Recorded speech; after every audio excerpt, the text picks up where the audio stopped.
현지사 불자 여러분들 반갑습니다.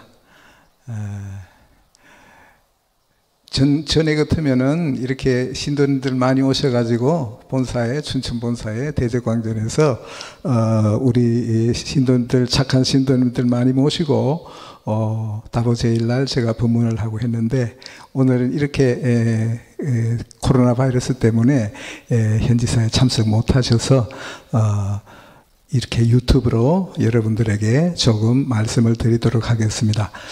아까 전에 큰 스님께서도 말씀을 하셨는데, 탑에 대한 이야기도 하시고 보나보살님들에 대한 중요한 이야기도 하시고, 또 그리고 법화경 본문 8품에 대한 중요한 것, 그리고 열애수량전 16품, 이렇게 좋은 말씀을 많이 해주셨습니다. 큰 스님 법문에 대해서 감사드리고, 탑에 대한 이야기를 오늘 그 다보에르 부처님 제일이기 때문에 제가 조금 더 이야기를 드리겠습니다. 전에도 제가 한 번씩 말씀드린 적이 있습니다만은, 지금부터 1600년 전에 법현스님께서 인도 구법여행을 갔었어요. 그때 법현스님이 연세가 62세인 고령인데 1600년 전에 인도 구법여행을 갔습니다. 가서 그 부처님 계시던 발자국이라든지 이 발자취를 모두 답사하면서 다시 중국에 돌아와서 글로 남겨놓은 것이 법현스님의 법현전인데, 그것이 중국 스님으로서 인도의 구법여행을 간 스님 중에 가장 오래된 여행 기록입니다. 그래서 부처님 가신 지 약 1000년 정도 이후라고 하지만은, 그 당시에는 요즘과 같이 산업화가 되지 않고 이랬기 때문에 여러 가지 사회적인 변모가 그렇게 많지 않았고, 이렇게 해서 부처님의 그 흔적이라든지 발자취가 많이 남아 있었습니다. 그래서 제가 그 책을 법현전을 영어로 번역을 하고 있다 보니까 그게 탑에 대한 이야기가 나와요. 그리고 탑에 대한 이야기가 나오는데, 그게 또 부처님 이야기가 나오고, 이래서 그 말씀을 잠깐 드리도록 하겠습니다. 법현전에 보면은 법현스님이 이제 파탈리푸트라라고 있어요. 파탈리푸트라, 겐지스강 건너편에 있는 파탈리푸트라라고 있는데, 거기에서 거기가 파탈리푸트라가 아쇼카 왕이 통치를 할 때, 아쇼카 왕이 통치를 할 때에는 거기가 수도였습니다. 수도였는데 파탈리푸트라를 거쳐가지고 이제 남쪽으로 더 내려가면서 나란다 쪽, 나란다라고 하면은 나란다 대학이 있었던 곳이잖아요. 그런데 나란다 쪽으로 가시면서 조그마한 산이 하나 있었는 모양이에요. 조그마한 산이 있었는데 그 산이 돌로 된 산이었는 모양입니다. 그래서 그 산 이름을 한자로 뭐라고 표현했느냐 하면은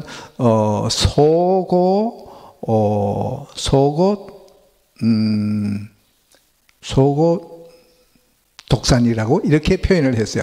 그렇게 했는데 그 산에 부처님께서 올라가셨어요. 올라가셔가지고 부처님께서 올라가셨는데, 물론 나중에 법현스님도 거기에 가셨죠. 가셨는데, 그래서 부처님께서 가셔가지고, 부처님 당시에 거기에 산의 정상에 동굴이 있었는 모양이에요. 동굴이 있어서 거기에서 부처님이 드시가지고 앉아 계셨는데, 그때 제석천하님이 내려오셔가지고, 이것은 지금 법현전에는 나오는 이야기입니다. 법현스님이 보시고 직접 확인하시고 하신 이야기인데, 그때 제석천왕이 내려오셔가지고 하늘에서 가지고 온 여러 가지 악기들과 음악을 가지고 와서 부처님을 즐겁게 해드렸다고 하십니다. 그러면서 제석천왕이면 대단하지 않아요. 불격을 갖춘 최상수보살인데, 그런데 그 제석천왕도 또 부처님을 만나면은 물어볼 게 있어요. 누구든지. 우리는 또 부처님을 못 만나니까, 우리는 부처님을 어디 계시는지 잘 모르니까. 그렇지만은 제석천왕은 그때 부처님께 42사, 한문으로는 일사자를 써서 42사라고 하는데, 42가지의 주제에 대해서 부처님께 여쭤보고 물어봤어요. 그러니까 부처님께서 답을 하시면서 그러면서 그 동굴 벽 안에 돌로 되어 있는 곳에 부처님께서 손으로 이렇게 탑을 그렸다고 해요. 탑을 그렸다고 해요. 탑을 그리는데 그 탑 모양이 손으로 이렇게 그린 그 탑 모양이 법현 스님이 부처님 가신 지 1000년 후에 지금부터 1600년 전에 거기에 갔을 때에 그 탑 모양이 부처님 그린 모양이 그대로 남아 있었다. 이런 이야기가 법현전에 실려 있습니다. 그리고 부처님께서 그 탑을 그렸다는 그 의미는 탑의 중요성을 굉장히 높이 평가하는 것이라고 생각하게 됩니다. 그에 대해서 또 우리 현지사에는 석가탑하고 다보탑, 아름다운 두 탑이 있잖아요. 제가 해질녘에 우리는 이제 여기 절에서 쭉 있으니까 해질녘에 이렇게 보면은요, 제가 이제 열애전에서 이렇게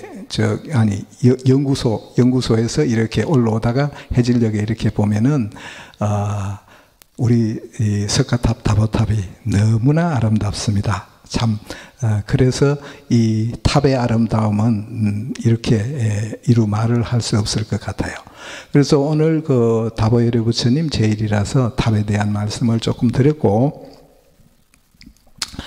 그리고 또 그 법현전에 보면은 그 당시에는 부처님 성지라고는 부처님 4대 성지가 있고 8대 성지가 있어요. 그런데 4대 성지에는 물론 말할 것도 없이 모두 탑들이 다 세워져 있었고, 그리고 부처님이 발자국이 미친 곳이라든지 부처님이 가신 곳이라든지 부처님이 경행을 하신 곳에 걸어 다니신 곳, 부처님이 앉으신 곳, 뭐 부처님께서 뭐 세수를 하신 곳, 뭐 이런 등등 그런 곳에 모두 다 탑을 세웠어요. 그 당시의 사람들은.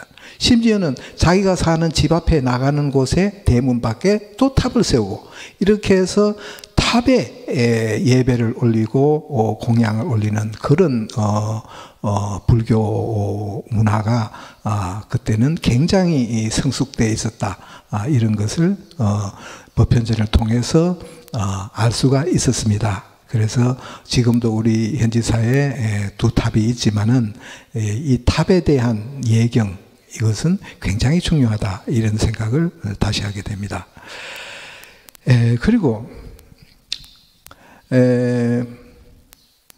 여러분, 여자의 마음은 갈대와 같다. 이런 말이 있습니다. 여자의 마음은 갈대와 같다. 이런 말이 있는데, 이 말을 제가 어디서 나온 말인가 찾아보니까요, 찾는데 좀 고생을 했습니다만은, 간단한 말이지만은, 근데 오페라에서 나오는 말입니다. 오페라에 나오는 말인데, 그러면서 여자의 마음은 갈대와 같고, 잘 변하고, 그리고 생각도 잘 변하고 말도 변하고 이런다. 이런 그런 그 내용이 있더라고요. 보니까 내용이 있는데, 그러면은 여자의 마음만 잘 변하느냐, 여자의 마음만 갈대와 같으냐? 저는 그렇게 생각하지 않습니다. 남자의 마음도 갈대와 같다고 생각합니다. 우리의 생각은 쉬지 않고 항상 변하고 바뀝니다. 하루에 1000번, 10,000번도 바뀌고 그렇게 하지 않아요? 그래서 우리의 이 마음을 우리가 어떻게 하느냐 하는 것이 아주 중요하다고 생각합니다. 그래서 부처님께서는 뭐라고 말씀하셨느냐 하면은 일체 유심조라고 말씀하셨잖아요. 모든 것은 우리의 모든 마음과 생각이 모든 것을 만든다. 그래서 이 마음이 중요하다. 이렇게 말씀하셨습니다. 그래서 마음의 중심이 없이 이리저리 흔들리면 안 되는 것이겠죠. 여기에서 이렇게 말하면 이렇게 솔깃하고 저기에서 저렇게 말하면 그게 솔깃하고 이러면은 얻는 것이 없습니다. 그래서 우리 마음을 어떻게 가져야 되느냐, 특히 불자로서 부처님을 향하는 마음, 부처님을 향하는 마음, 불자로서 어떤 마음을 가져야 되느냐 하면은, 제가 대단히 그 평상시에도 알고 있던 말이지만은 이 말을 보고 대단히 또 감명을 받았습니다. 왜냐하면은 부처님께서 하시는 말씀, 붓다가 하시는 말씀은요, 우리가 생각하는 것처럼 그렇게 가볍지 않습니다. 그 말씀 뒤에는 99%라도 그 말씀은 진리가 아니에요. 1%가 잘못되면은 그거는 진리라고 할 수 없는 겁니다. 그래서 부처님께서 하시는 말씀은 100%를 말씀하시는 거예요. 100%. 그러니까 100%를 말씀하시기 때문에 그 부처님께서 하시는 말씀이라든지 이런 말씀은 우리가 잘 새겨서 지켜야 된다고 봅니다. 그렇게 할 때에 우리에게 더 많은 복덕과 가피를 우리가 받을 수 있고 부처님의 한량없는 무량광도 우리가 많이 받을 수 있다고 생각합니다. 제가 생각만 하는 게 아니고 제가 여러 가지 체험과 경험을 통해서 그런 경험을 덕산 스님은 많이 했습니다. 그래서 여러분들에게 자신 있게 말씀을 드립니다. 그래서 금년 4월 달력에 우연히 보니까 우리 대원 주지스님께서 그 밑에 좋은 말씀들을 이렇게 넣었는데 보니까 너무 그 말씀이 마음에 와서 닿아요. 그래서 여러분들에게 이 말씀을 여러분들도 아시는 말씀이지만은 한 번 더 여러분들에게 상기시켜 드리고자 합니다. 연불삼매에 나오는 태사분미의 간곡한 말씀입니다. 그 말씀이 뭐냐 하면은 부처님 공부하는 불자는 마음이 부처님 공부하는 불자는 마음이 금강석같이 단단해서 흔들리지 말아야 한다네. 부처님을 믿고 따르는 신심이 철기둥 같아야 한다네. 이 말씀을 듣고 이렇게 금강석같이 부처님을 믿는 마음이 단단하고 흔들리지 말아야 되는가? 응? 우리가 어떠한 물체라도 금강석보다 더 단단한 물체는 없잖아요. 이 지구상에. 그러니까 그렇게 우리가 이 불자가 부처님을 따르는 불자가 부처님을 믿는 마음은 금강석같이 단단해야 된다. 그리고 흔들리지 말아야 되고 부처님을 믿고 따르는 신심이 철기둥 같아야 된다. 이 말은요. 그냥 우리가 말로서 그냥 금강석 같아야 된다. 그러면 우리가 이해하죠. 철기둥 같아야 된다. 철기둥에 매달려 있으면은 꼼짝 못하니까 그냥 철기둥 같이 그렇게 항상 그렇게 믿고 따라야 된다. 이렇게 생각하시기 쉽지만은 그렇게 또 생각하는 것이 당연합니다. 그렇지만은 이 말은 어느 정도를 포함하고 있느냐? 아까 조금 전에 제가 말씀드렸듯이 100% 신심이 마음이 부처님 믿는 마음이 금강석같이 100% 단단해야 된다는 거예요. 99%를 이야기하는 것도 아니에요. 100%를 이야기하는 거예요. 그리고 부처님을 믿고 따르는 신심이 철기둥같이 100%로 되어야 된다는 거예요.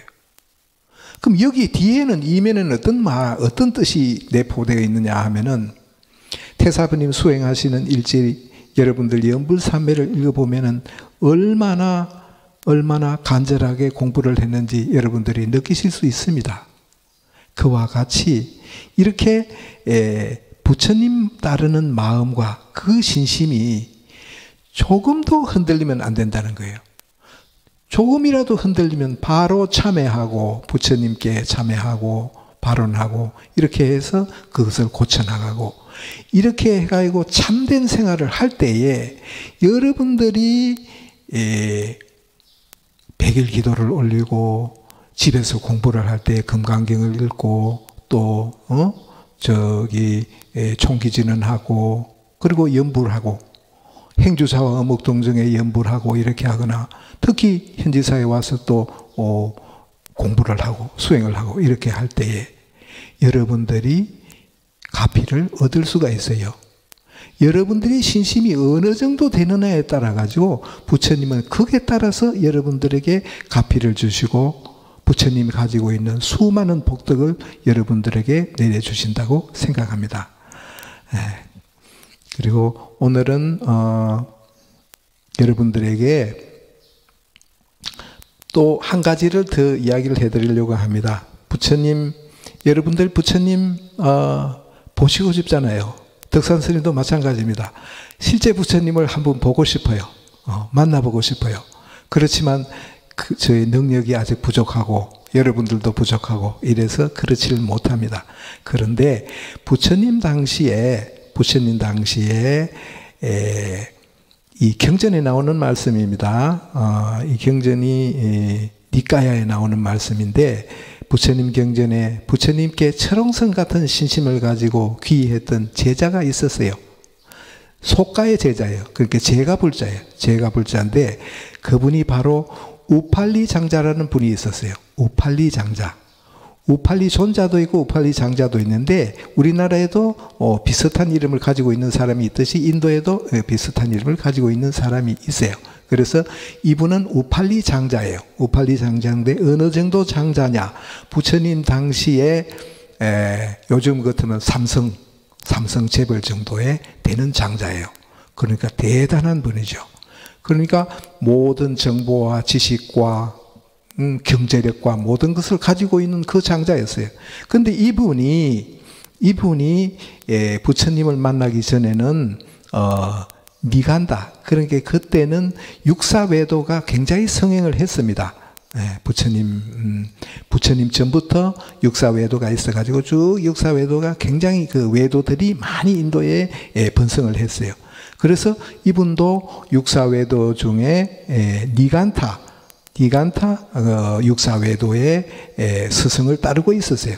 그래서 스승을 따르고 있었는데, 그래서 어느 날 이분이 이제 그 스승의 제자 한 분이 부처님께서 망고나무 숲에서 수행을 하고 계실 때에 그 니간타 외도 제자가 한 사람이 이제 석가모니 부처님을 가서 만나고 부처님과 대화를 하고 그렇게 했는데 부처님께 설득을 당하고, 그러나 이 사람은 설득을 당했지만은 돌아가서 자기 스승에게 스승을 따르기로 계속 그렇게 해요. 하는데 그때 마침 그 니간타의 스승하고 제자하고 대화를 할 때에 그때 마침 이 우팔리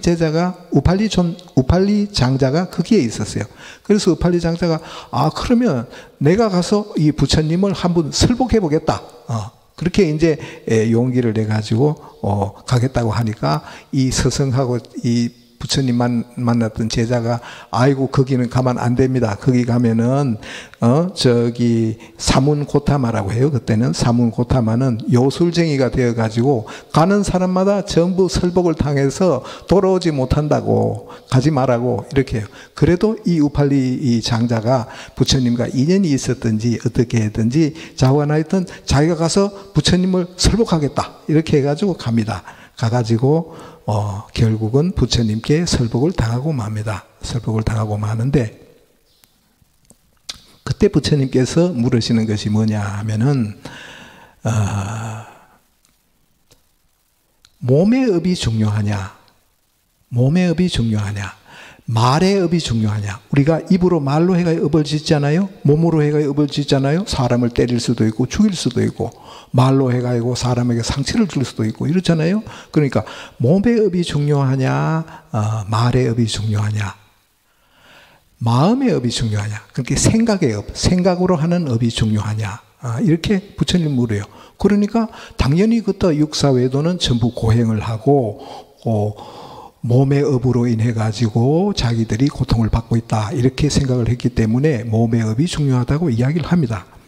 그렇게 하는데 그 이제 우팔리 장자가 그렇게 이야기를 하니까 부처님이 그게 아니다 해가지고 부처님께서 그 장자를 설득을 합니다. 설득을 해가지고 그렇게 해서 그 장자가 부처님 말씀이 맞다 하고 그렇게 해서 자기는 영원히 부처님께 귀 기명하겠다고 해서 부처님 제자가 되기로 합니다.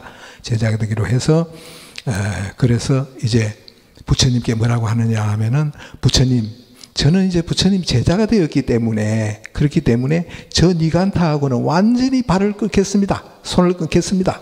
그렇게 하고 오늘부터 부처님만 따르겠습니다. 이렇게 하니까 부처님께서 너는 그렇게 하지 마라.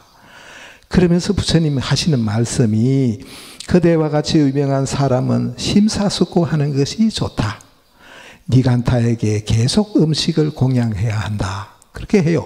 그러니까 또 이 부처님의 말씀이니까 이 우팔리 장자가 또 그렇게 따릅니다. 그렇게 따르는데 결국은 이제 그 니간타 스승하고 제자하고 우팔리 장자 집에 와가지고 우팔리 장자를 다시 자기 편으로 돌리려고 너무나 경제력이나 모든 면에서 뛰어난 분이었기 때문에 그분이 가면은 자기 교세가 그냥 망하는 거예요. 그러니까 다시 그분을 돌리려고 갔는데 그분이 자기 집에도 못 들어오게 합니다. 바깥에서 공양을 하도록 해요. 그래서 간청을 해서 자기 집에 들어가 가지고 그렇게 해서 우팔리 장자가 만나주고 나는 부처님께 철저하게 귀의했다는 자기의 강렬한 신심을 스승에게 니간타 스승에게 이야기를 합니다.